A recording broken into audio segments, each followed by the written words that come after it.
जैसे किसी छोटे से कमरे में कोई हीरा पड़ा हो तो सारा कमरा जगमगाने लगता है। उसी तरह किसी छोटे से शहर में कोई बहुत ही सुंदर औरत पैदा हो जाए तो सारा शहर उसके सौंदर्य से जगमगाने लगता है। गलियों, कूचों, बाजारों, दफ्तरों में उसकी चर्चा होने लगती है। अगर वो अपने मोहल्ले से गुजरकर किसी दूसरे मोहल्ले में जाती है तो सारे शहर में उसकी खबर फैल जाती है। अगर वो कभी किसी बाजार से गुजरती है तो फिर घंटों उस छोटे से शहर के बाजार में कोई काम नहीं हो सकता। किस तरह वो चल रही थी, कौन से कपड़े उसने पहन रखे थे, कौन उसके साथ था, किस तरफ उसकी निगाह उठी थी, ये सब बातें कोई स्कैंडल फैलाने की गर्ज से तो की नहीं जाती हैं। उन बातों में किसी किस्म की बदनीयती का कड़वापन भी नहीं होता, बल्कि छोटे से शहर के लोगों में उस अत्यंत सुंदर स्त्री के लिए एक अजीब तरह का प्यार, एक अजीब तरह का अपनापन पैदा हो जाता है। अपनेपन के साथ ये गर्व भी होता है कि हमारे छोटे से शहर ने इसे पैदा किया है। वो औरत अपने शहर का गौरव और आभूषण समझी जाने लगती है।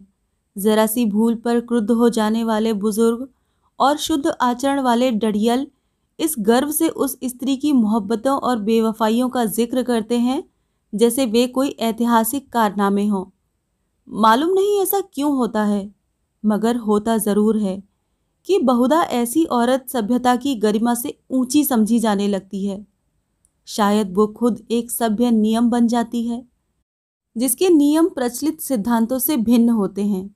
शायद ऐसी औरत अपने आप में स्वयं एक मजहब या धर्म होती है, एक छोटी सी जीवन व्यवस्था, अपने आप में पूरी और स्वतंत्र। ऐसी औरत को हर तरह की छूट दे दी जाती है, मगर दूसरी औरत की मामूली से मामूली सामान्य भूल को भी माफ नहीं किया जाता। कुछ अजीब हिसाब है। ऐसी स्त्री को पुरुष, समाज, इतिहास सब क्षमा कर देते हैं। याद कीजिए, हेलन, क्लियोपैट्रा और वसुंधरा। हेलन और क्लियोपैट्रा को तो आप जानते होंगे, मगर वसुंधरा का नाम आपने नहीं सुना होगा। वसुंधरा पुंछ की रहने वाली थी। शायद बचपन में वो मेरे साथ खेली थी। मुझे कुछ ठीक तरह से वो ज़माना याद नहीं है। उसका घर नानबाइयों के बाजार के पीछे था। वहाँ पर एक शिवाला था। उसके सामने बहुत सी ज़मीन खाली पड़ी थी। फिर हमारे दूर पार के एक रिश्तेदार का घर था, जो शहर का सबसे अमीर आदमी था। कभी कभी मैं उसके घर जाया करता था। कभी कभी वसुंधरा भी वहाँ खेलने के लिए आ जाती थी। मुझे उसके बचपन की सूरत ठीक तरह से याद नहीं है, क्योंकि बचपन में वो एक साधारण हंसमुख लड़की रही होगी, जैसी दूसरी साधारण सुंदर लड़कियां होती हैं। कौन याद रखता है। फिर ये भी बहुधा देखा गया है कि बचपन में जो लड़कियां अत्यंत सुंदर दिखाई देती हैं, जवानी की सीमा में आते ही उनका हुलिया अजीब तरीके से बदल जाता है और वे उतनी सुंदर और हसीन मालूम नहीं होती। अक्सर ये भी देखा गया है कि बचपन में जिन लड़कियों की शक्ल व सूरत मामूली होती है, बड़े होकर भी वे मामूली शक्ल व सूरत की ही रहती हैं। मगर कभी कभार इन्हीं मामूली शक्ल व सूरत की लड़कियों में कोई एक ऐसी लड़की पैदा हो जाती है जिसकी सुंदरता जवानी की हदों को छूते छूते ही आंखों में चकाचौंध पैदा करने लगती है। वसुंधरा एक ऐसी ही लड़की थी। बचपन में मैंने कई बार देखा था, कई बार साथ खेला भी था। कभी ख्याल ही नहीं किया। कई वर्ष गुजर गए। वो 14 वर्ष की हो गई। ये सुना कि वसुंधरा बहुत खूबसूरत निकल रही है। फिर भी कुछ ख्याल नहीं किया। खूबसूरत लड़कियों वाले शहर में एक और लड़की का खूबसूरत निकल जाना कोई अचंभे की बात नहीं। फिर जब उसके हुस्न के चर्चे बढ़ने लगे तो उसके बाप मदन सिंह ने, जो एक सुनार था, जल्दी से उसका ब्याह अपनी बिरादरी के एक लड़के गोपाल सिंह से कर दिया। गोपाल सिंह भी एक सुनार था और पुंछ के एक बाजार में उसकी दुकान थी और खुद भी शक्ल व सूरत का बहुत अच्छा था और घर का खाता पीता था। मगर कोई खास बात न थी। बस शादी हो गई। कहीं कोई हलचल पैदा नहीं हुई। लोग उस शादी को दूसरे दिन ही भूल गए। शादी के बाद वसुंधरा का रूप रंग एकाएक ऐसा निखरा कि नगरी में चारों तरफ उसके चर्चे होने लगे। उसके सुनहरी बालों, बड़ी बड़ी मस्त आंखों और पिघले हुए सोने की सी सुनहरी रंगत का बार बार जिक्र होने लगा। उसके कद की, उसकी चाल की, उसके कपड़ों की तारीफ होने लगी। उसके मोहल्ले के 100-100 फेरे किए जाने लगे। लोग घंटों वसुंधरा की एक झलक देखने के लिए बेताब रहने लगे। जिधर से वो गुजर जाती, जिस घर में वो जाती, जिधर से उसे गुजरना होता, यार लोग घंटों पहले उस जगह के चक्कर लगाने लगते थे। शादी के बाद 6 माह में उसके सौंदर्य का शोहरा बच्चे बच्चे की जुबान पर था। होते होते वसुंधरा की सुंदरता का शोहरा दरबार तक पहुंचा, राजमहलों तक पहुंचा। इत्तेफाक से एक स्टेट सेक्रेटरी का घर वसुंधरा के माँ बाप के घर के बिल्कुल सामने स्थित था। वसुंधरा के माँ बाप का घर एक मंजिला और मामूली सा घर था। स्टेट सेक्रेटरी का घर वसुंधरा के घर से बहुत बेहतर था, मगर था वो भी एक मंजिला। इत्तेफाक ऐसा हुआ कि जब भी वसुंधरा अपने माँ बाप के घर आती, और चूंकि दोनों घर अर्थात मैके के और ससुराल के एक ही शहर में थे, इसीलिए वसुंधरा दिन में 2-1 चक्कर तो अपने मैके के लगाती थी। तो उसके आगमन के कुछ देर बाद ही कुंवर जी शाही गारद के साथ सवारों के अदल में घोड़ा दौड़ाते हुए स्टेट सेक्रेटरी से मिलने के लिए चले आते। केवल मुलाकात करने के लिए या कोई रियासती मशवरा करने के लिए, ये तो हमें मालूम नहीं कि क्या होता था।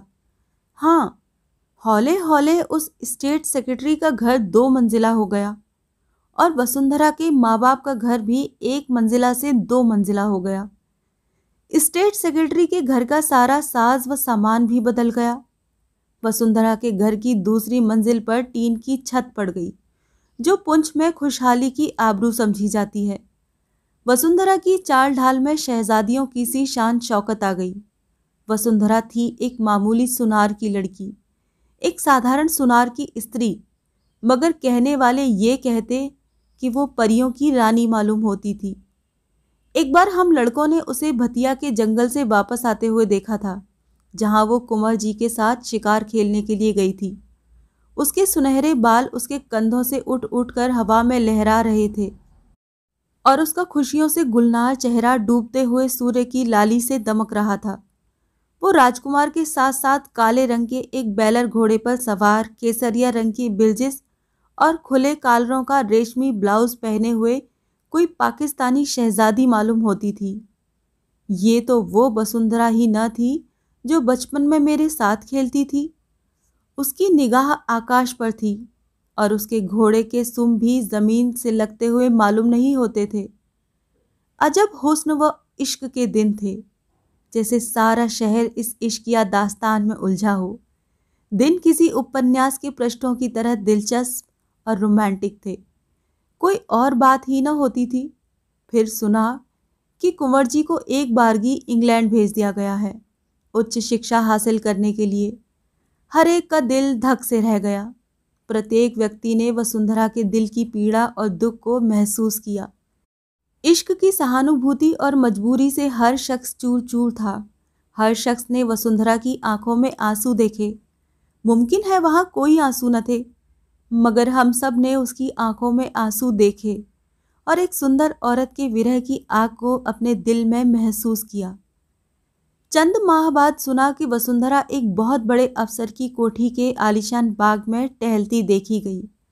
वजीर मानिक राय एक सुंदर डोगरा राजपूत था और जम्मू के एक ऊंचे खानदान का व्यक्ति था और हाकिमों के तबके से ताल्लुक रखता था। मंत्री होने के नाते उसके हाथ में ताकत भी थी, क्योंकि राजा साहब कुछ महीनों से बीमार थे और कुंवर जी लंदन में थे। इसीलिए रियासत की पूरी ताकत खींचकर मंत्री के हाथ में चली आई थी। चांदनी रातों में फव्वारा वाक की रविशों पर लचकते हुए 2 रोया फूलों की क्यारियों में टहलते हुए वसुंधरा और मानिक राय को लोगों ने छुप छुप कर देखा और फिर प्रधानमंत्री और वसुंधरा की मोहब्बत की दास्तानें दोहराई जाने लगीं, जैसे वसुंधरा ने कोई बेवफाई न की हो, बल्कि कोई दूसरा इलाका फतह कर लिया हो। उसकी फतह के शादियाने हर दिल में थे। सारा शहर खुशियां मना रहा था। अब दरबार वसुंधरा के मायके में लगता था। रियासत के कितने ही फैसले जो उस आला अफसर को खुद ही करने चाहिए थे, वसुंधरा खुद करती थी।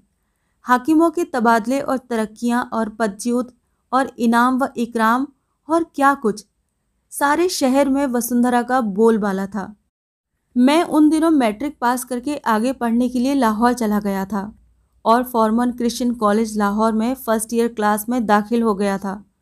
2 साल बाद जब मैं पुंछ आया तो नक्शा ही बदला हुआ पाया। मंत्री माणिक राय की जगह नायब रेजिडेंस बहादुर ने ले ली थी। पुंछ में रेजिडेंसी की एक शाखा थी। यहाँ पर एक नायब रेजिडेंट रहता था। तमाम महत्वपूर्ण विषयों में वो राजा साहब को मशवरे देता था और बहुधा उसके मशवरे पर अमल होता था। जब वसुंधरा ने उस अंग्रेज रेजिडेंट का दिल जीत लिया और जब रेजिडेंट बहादुर साहब का घोड़ा वसुंधरा के मायके के गिर्द, जो अब 3 मंजिला हो चुका था, देखा गया तो आश्चर्य की एक लहर सारे शहर में दौड़ गई। ऐसा लगा जैसे पूरी बरतानवी सल्तनत का सिर एक हिंदुस्तानी लड़की के कदमों में झुक गया। इससे पहले ऐसी घटना बूढ़े बुजुर्गों की स्मृति में न थी। ये तो पहली बार हुआ था कि रेजिडेंट बहादुर खुद चल के शहर के अंदर किसी हिंदुस्तानी के घर गए थे, वरना तो खुद राजा साहब को जब कोई मशवरा लेना होता तो वे खुद रेजिडेंसी में जाते थे। 2 साल बाद जब मैं गर्मियों की छुट्टियों में पुंछ पहुंचा तो वसुंधरा के हुस्न व जमाल का शोहरा उन्नति के शिखर पर था। अंग्रेज रेजिडेंट से इश्क करके वसुंधरा ने गोया अंतर्राष्ट्रीय प्रतिष्ठा की सीमाओं को छू लिया था। मैं उसे देखने के लिए बहुत बेताब था। इस दौर में मैंने मादाम बोवारी पढ़ ली थी और बहुत से फ्रांसीसी उपन्यास, और मैं अब उन मशहूर फ्रांसीसी सुंदरियों के नामों से भी परिचित हो चुका था जिनकी ड्योढ़ियों पर फ्रांसीसी कैबिनेट के बड़े बड़े वजीर सर झुकाते थे। हमारे शहर की भी एक औरत थी ऐसी ही। मुझे उसे देखना ही चाहिए करीब से, मगर कैसे देखूं? मैंने अपने दोस्त अमरजीत सिंह से इसका जिक्र किया, जो खोड़ी नाड़ में रहता था, जिसके घर के चारों तरफ घने पेड़ों वाला एक बाग था और जिसके पिछवाड़े में एक पहाड़ी नाला शोर मचाता हुआ बहता था, जो दूर पार के शायद वसुंधरा का रिश्तेदार भी होता था। अमरजीत ने थोड़े टाल मटोल के बाद मेरी बात मान ली और एक रोज किसी दावत में उसने वसुंधरा को और उसके मायके वालों को अपने घर खाने पर आमंत्रित किया और उस दावत में मुझे भी खाने के लिए बुलाया। मुझे याद नहीं कि मैंने उस दावत में वसुंधरा से कोई बात की हो। एक तो मैं उम्र में उससे 4-5 साल छोटा था, दूसरे अभी बिल्कुल कच्चा और शर्मीला था, तीसरे शायद सुंदरता के रौब ने जुबान बंद कर दी थी। खाने के बाद हम अमरजीत के बाग में टहलने के लिए निकले। वे गर्मियों के दिन थे। बाग में सफ़ेद और पीली चमेली फूली हुई थी, पेड़ों पर खुबानियाँ गदराई हुई थी और अनार की कलियों से सारा चमन याकूत रंग था। टहलते टहलते वसुंधरा ने खुबानी के चंद पेड़ों के नीचे खड़े होकर ऊपर देखा और कहने लगी, खुबानियाँ उम्दा मालूम होती हैं। दूसरे लम्हे एक पेड़ पर अमरजीत चढ़ गया, दूसरे पर मैं। चंद मिनटों के बाद हम दोनों ने बारी बारी वसुंधरा के सामने घास के एक तख्ते पर सैकड़ों खुबानियाँ ढेर कर दी। थोड़ी देर में अमरजीत का एक चचा, जो उसके घर में ही रहता था, किसी और दरख्त से नीचे उतरा और वसुंधरा के सामने खुबानियों का बहुतेरा ढेर लगाकर झेंपता हुआ वापस चला गया। वो लगभग 60 बरस का रहा होगा। उसके बाल सफ़ेद थे और जब वो चला गया तो वसुंधरा नटखट लहजे में बड़े जोर से हंसने लगी। फिर एकदम से उसने अपनी उंगली मेरे गाल पर रख दी और बोली, अरे किसने? बचपन में तेरे गाल पर यहाँ एक गड्ढा पड़ता था, वो क्या हुआ? मैं इस कदर झेंपा कि चेहरा कानों तक सुर्ख हो गया। जल्दी से वहां से भाग लिया। मैं एक शब्द भी तो उससे नहीं कह सका, बस उठकर वहां से भाग गया। दूर तक उसकी हंसी के चमेली के फूल मेरे कानों पर गिरते रहे। उसके बाद मैंने वसुंधरा से मिलने की कभी कोशिश नहीं की। हाँ, उसकी वो उंगली मैंने अभी तक संभाल के रखी है, दिल के किसी गड्ढे में, क्योंकि अब तो मेरे गालों पर गड्ढा नहीं पड़ता है जो कभी बचपन में था, और मैं बहुत बदल गया हूँ, बल्कि दिल में कई गड्ढे हैं।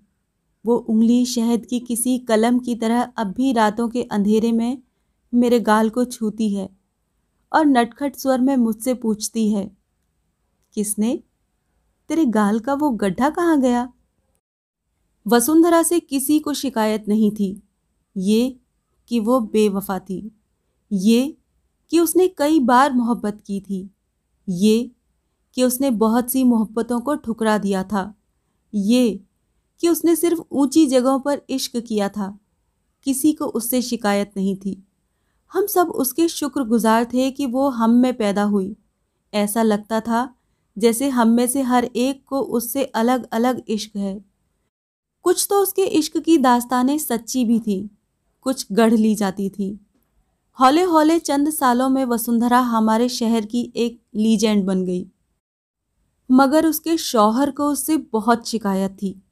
वो बहुत सजीला नौजवान था, इसीलिए उसका गिला जायज़ था कि वो सिर्फ उससे इश्क क्यों नहीं करती है, जबकि वो खासा खुशहाल भी है।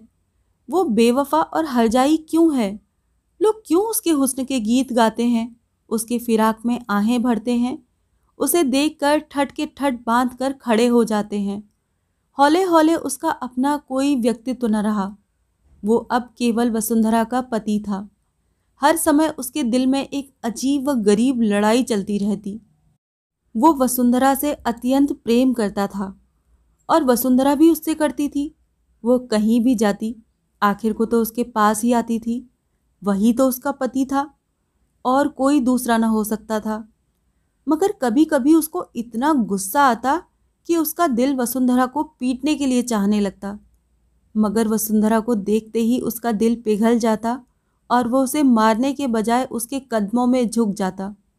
मगर वसुंधरा के कदमों में झुकते हुए भी दुनिया वालों के लिए उसका क्रोध बढ़ जाता। वो सारी जिम्मेदारी बाहर की दुनिया पर डाल देता, जो वसुंधरा के विचित्र सौंदर्य से प्रभावित होकर इस जोड़े के गृहस्थ जीवन को बिगाड़ती है और इन दोनों को चैन से नहीं रहने देती। जब इस तरह वसुंधरा के 3-4 किस्से और हो गए और जब रेजिडेंट बहादुर वाला रोमांस जोर पकड़ने लगा, तो वसुंधरा के पति ने शहर छोड़ने की ठान ली। वो पुंछ छोड़ देगा और हसीन बीवी को लेकर कहीं और चला जाएगा, किसी दूर दराज के इलाके में, जहां इस शहर के हुस्न व इश्क की चर्चा की छाया भी उन तक न फटके। उसने पुंछ छोड़कर जाने की ठान ली और हौले हौले उसने वसुंधरा को भी इस बात के लिए राजी कर लिया। पहले तो वसुंधरा पुंछ छोड़ने के लिए कदापि तैयार न थी, लेकिन जब गोपाल ने उसे छोड़ देने की धमकी दी तो आखिर औरत थी, राजी हो गई और अपने शौहर के साथ राजौरी जाने को तैयार हो गई। चुपके चुपके वसुंधरा के पति ने जाने की सारी तैयारी कर ली। उसने किसी को नहीं बताया कि वो पुंछ छोड़ रहा है। वसुंधरा को उसने खबरदार कर दिया था कि इस बात से किसी को आगाह न करे। मगर न जाने किस तरह से ये खबर सारे शहर में फैल गई। जगह जगह नाकों और नुक्कड़ों पर और बाजारों में और गली कूचों में और दफ्तरों में ये जिक्र होने लगा कि गोपाल वसुंधरा को लेकर जा रहा है, हमेशा के लिए पुंछ छोड़ रहा है। और कौन उसे मना कर सकता है? गोपाल वसुंधरा का पति है। वसुंधरा अपने पति के साथ जा रही है। सारे शहर पर जैसे बिजली सी गिर गई। सब सन्न थे, मगर मुंह से कुछ न कह सकते थे। एक दूसरे से कानाफूसी में बातचीत करते थे। सबके चेहरे सहमे हुए थे, जैसे शहर पर कोई बहुत बड़ी आफत आने वाली हो। जाने का वक्त आ गया। वसुंधरा के पति ने सुबह सवेरे सारा सामान 6 खच्चरों पर लाद कर उन्हें पहले से रवाना कर दिया, निगाली साहब की तरफ। जाने से पहले वे दोनों निगाली साहब के गुरुद्वारे में हाजिर होके अपने अपने पापों से मुक्त होंगे और फिर एक नई जिंदगी शुरू करने के लिए राजौरी चले जाएंगे। निगाली साहब का गुरुद्वारा शहर से 4 मील बाहर एक रमणीक पहाड़ी पर मुकाम था। रास्ता कठिन था। एक जगह पर एक खतरनाक नाले पर लकड़ी का एक पुल आता था। उसे पार करने के बाद एक भयानक उतराई उतरकर पुंछ के दरिया के एक हिस्से को पैदल चलकर पार करना पड़ता था, क्योंकि यहाँ पर दरिया का पाट इतना चौड़ा था कि यहाँ पर कोई पुल न था। इसीलिए वसुंधरा के पति ने सामने वाले खच्चरों को सुबह सवेरे निगाली साहब की तरफ रवाना कर दिया। उनसे कह दिया कि वो शहर से 2 मील बाहर कोठानी के पुल के पास उसका इंतजार करें। 2 घोड़े उसने अपने लिए और वसुंधरा के लिए रख लिए और फिर वसुंधरा को लेकर उसके मायके वालों से विदा करा के शहर से बाहर जाने लगा। वसुंधरा और उसका पति दोनों अपने अपने घोड़ों पर सवार अपने ख्यालों में गिरफ्त शहर की सीमा से बाहर निकल गए। डुंगस के चश्मे से आगे जाने वाले रास्ते पर निकल गए। अब शहर की इमारतें खत्म हो चुकी थीं। धान और मक्का के खेत शुरू हो गए थे, लेकिन कहीं कहीं इक्का दुक्का रास्ते में कच्चे मकान दिखाई देते और सफरी चाय खाने। रास्ते में सन्नाटा था और वसुंधरा सिर झुकाए घोड़े की बाग ढीली रखे कुछ सोचती चली जा रही थी। उसे आज अपना शहर छोड़ते हुए कितना अजीब मालूम हो रहा था। वो क्या कर सकती है? जाना तो होगा उसे। एक तरह से ठीक भी है। शहर बहुत पीछे रह गया। खेत, दुकान, कच्चे मकान भी पीछे रह गए। अब पहाड़ी रास्ता था। एक कच्ची पगडंडी सी पहाड़ के सीने पर रेंगती हुई ऊपर जा रही थी। इस पहाड़ की दूसरी तरफ कोठानी का खतरनाक नाला था, जिसे पार करके वे निगाली साहब की तरफ बढ़ जाएंगे और फिर निगाली साहब में शीश नवा के वे नई जिंदगी की तरफ राजौरी की जानिब बढ़ जाएंगे। अब दूर दूर तक कोई आबादी नहीं है। सुनसान रास्ते, वीरान जंगल, कहीं कहीं पेड़ों के नीचे पहाड़ी गडरियों के खामोश गल्ले ढलवानों पर चलते हुए। वसुंधरा के दिल से एक आह निकली और वे दोनों पहाड़ी ऊंचाई का मोड़ काट कर पहाड़ के दूसरी तरफ चले गए, जहां कोठानी नाले पर लकड़ी का पुल था। पहाड़ के दूसरी तरफ जाकर एकाएक उन्हें लोगों की एक भीड़ दिखाई दी। बहुत लोग थे। 500 के करीब होंगे, नहीं 1000 से ऊपर होंगे, नहीं 2000 के करीब होंगे, नहीं 3000 से भी ऊपर होंगे। ये उसके अपने शहर के लोग थे और इतनी बड़ी तादाद में रास्ते में खड़े थे कि उनके ओट में लकड़ी का पुल छिप गया था। वे दोनों जब उन लोगों के करीब पहुंचे तो किसी ने उनसे कुछ नहीं कहा। भीड़ ने छट कर उन्हें रास्ता दे दिया। एक ने वसुंधरा के घोड़े की बाग थाम ली, किसी दूसरे ने दूसरे घोड़े की बाग अपने हाथ में ले ली और आहिस्ता आहिस्ता कुछ कहे बगैर वे लोग उनके साथ साथ चलने लगे। वसुंधरा के पति ने आश्चर्य से पूछा, आप लोग कहाँ जा रहे हैं? निगाली साहब, एक शहरी ने जवाब दिया और गोपाल के साथ साथ चलने लगे। वसुंधरा का पति हैरत में था। ये क्या माजरा है? मगर कोई उससे पूछताछ न करता था, न कोई वसुंधरा से बात करता था। वे सब लोग एक काफिले की सूरत में खामोशी से उनके साथ चल रहे थे। बहुत जल्द वे लोग कोठानी के लकड़ी के पुल के करीब पहुंच गए, जो एक भयानक गहरे नाले की खड्ड के ऊपर स्थित था। मगर ये देखकर वसुंधरा के पति के मुंह से आश्चर्य की ऐसी चीख निकल गई कि नाले का पुल खड्ड के अंदर गिरा हुआ था और पानी उसके ऊपर बह रहा था। पुल टूट गया। एक साहब बड़ी गंभीरता से बोले, सचमुच। दूसरे साहब ने गोपाल को बताया, देखिए पुल टूट गया है। तीसरे साहब, जो वसुंधरा के घोड़े की बाग थामे थे, अफसोस से सिर हिलाकर बोले, अब हम लोग निगाली साहब कैसे जाएंगे? पुल तो टूट गया है। वसुंधरा का पति दिल ही दिल में गुस्से से पेचवत ताव खा रहा था। इन कमबख्तों ने खुद ही पुल तोड़ डाला है और मुझे किस भोलेपन से बता रहे हैं कि पुल टूट गया है। ये खुद हमारा रास्ता रोक रहे हैं और अपनी बुद्धि से मुझे बता रहे हैं कि वो तो किसी तरह की दिलचस्पी हमारे जाने न जाने में नहीं रखते। मगर ये सब लोग यहाँ कैसे आ गए? वो हैरान था। इन लोगों में सिर्फ नौजवान ही नहीं थे, बूढ़े और अधेड़ उम्र के लोग भी थे, हिंदू भी थे और मुसलमान भी, सिख भी और ईसाई भी, डोगरे भी और कश्मीरी पंडित भी, रंगीन तबीयत भी और उदास तबीयत भी। ऐसे लोग भी जिनके चाल चलन पर आज तक किसी ने उंगली न रखी थी। उनमें दुकानदार भी थे और छोटे मोटे हाकिम भी, बागों के माली और गडरिये भी, और वे लोग भी जिनकी सूरत तक से वो परिचित नहीं था। वे सब उसे रोकने के लिए आए थे। उसके दिल में एक अजब जंग सी होने लगी। इतने लोगों के आने की उसे खुशी भी थी और गुस्सा भी था, और दोनों भाव एक दूसरे से गुथे हुए थे। मगर मैं तो जाऊंगा, उसने अंत में दांत पीसकर कहा। मगर जाओगे कैसे? पुल तो है नहीं, और खड्ड गहरी है, और उस खड्ड पर पुल बनाने के लिए कम से कम 2 माह दरकार होंगे, एक ने कहा। हाँ ठीक है, 2 माह बाद चले जाना, दूसरा बोला। बुढ़े कासिम जू ने कहा, मेरी बेटी की शादी अगले माह में होगी, उसके जेवर कौन तैयार करेगा? और मेरी बहन कहती है कि मैं तो गोपाल के हाथ की बनाई हसली पहनूंगी अपनी शादी में, और तुम चले जा रहे हो, चौथा बोला। ये 16 तोले सोना है, मेरी बीवी के लिए 2 गोखरू बना दो, जैसे तुमने ठाकुर दयाल सिंह की बच्ची के लिए तैयार किए हैं, बिल्कुल उसी डिजाइन के बनने चाहिए गोपाल। तुम सारे शहर के सबसे अच्छे सुनार हो, ये काम तो तुम्हें अपनी भाभी की खातिर करना ही होगा। ठाकुर जगजीत सिंह कपड़े की एक छोटी सी पोटली में बंधा हुआ सोना उसके हाथों में देने की कोशिश करने लगा। एकाएक उसको चारों तरफ से लोगों ने घेर लिया। कोई सोना लाया था, कोई चांदी। अमीर और गरीब सब मिलकर उसको काम दे रहे थे। वे उसे जाने से नहीं रोक रहे थे।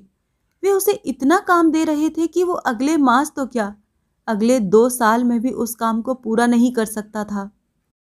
जो कुछ उन्होंने कहा था वो इतना ज़रूरी नहीं था जितना वो ज़रूरी था जो उन्होंने उससे नहीं कहा था, और जो कुछ उन्होंने उससे नहीं कहा था उसने उसके दिल को पकड़ लिया था। उसे अपना गला बंद होता मालूम हुआ। उसकी आंखों में आंसू आने लगे। वे उसे सोने चांदी की रिश्वत नहीं दे रहे थे, प्यार की रिश्वत दे रहे थे। हम तुम्हें जाने न देंगे, किसी तरह जाने न देंगे। वसुंधरा के नेत्रों में जल छलक आया। उसने अपना मुंह दुपट्टे में छिपा लिया। अच्छा, अब मैं कभी ये शहर छोड़कर न जाऊंगा, वसुंधरा का पति अपने आंसू पोंछते हुए कहने लगा। एकाएक नौजवान उछलने लगे और ढोल बजाने लगे, और सब मिलकर पहाड़ी गीत गाने लगे। घोड़ों की बागें वापस फेर दी गईं, और यूं तो मैंने जिंदगी में बड़े बड़े जुलूस और जश्न देखे हैं, मगर मुझे उस चमकीले रोज वाला वो छोटा सा पहाड़ी काफिला कभी नहीं भूलता, जब एक छोटे से शहर के लोग अपने शहर की खूबसूरती को वापस लेकर आए थे। ये थी कृष्णचंद्र की कहानी, पुंछ की क्लियोपैट्रा। आपको ये कहानी कैसी लगी कमेंट सेक्शन में ज़रूर लिखिएगा और सब्सक्राइब कीजिएगा। मिलती हूँ अगली कहानी में, तब तक के लिए विदा।